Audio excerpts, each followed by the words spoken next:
গত ভিডিওতে আমরা দেখেছিলাম যে আসলে ভয়েসের প্রাথমিক ধারণাটা কি। আর আজকে ভয়েস চেঞ্জ করতে গেলে ওই ভিডিওতে বলা ছিল যে ভয়েস চেঞ্জ করতে গেলে আমাদের দুইটা জিনিসের প্রয়োজন হবে।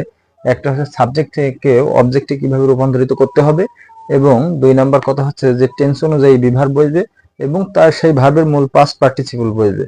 তাহলে আমরা আজকে দেখব যে সাবজেক্ট থেকে কিভাবে অবজেক্টে রূপান্তর করা হয়।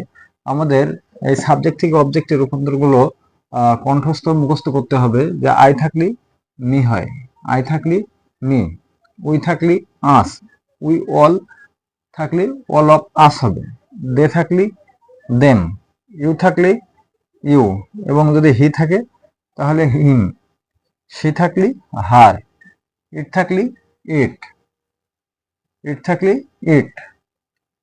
তাহলে আমরা দেখলাম যে আমাদের সাবজেক্ট থেকে অবজেক্টে রূপান্তরিত আমাদের যদি ভয়েস চেঞ্জ করতে হয় তাহলে এই ফর্মুলাটা আমাদের মুখস্থ রাখতে হবে। এবং আরেকটা জিনিস আছে, যদি যে কোনো নাম হয়, যে কোনো নাম থাকলে তার কোনো পরিবর্তন হবে না, সেটা অবজেক্টের রূপও ওই নামই হবে, নামই হবে, অবজেক্টের রূপও নাম হবে। তাহলে যদি কোনো নাম হয় তাহলে ওখানেও নাম হবে, এখানে কোনো পরিবর্তন হবে না। সাবজেক্ট অবজেক্টে রূপান্তরিত হওয়ার সময় যে কোনো নাম নামই থেকে যাবে।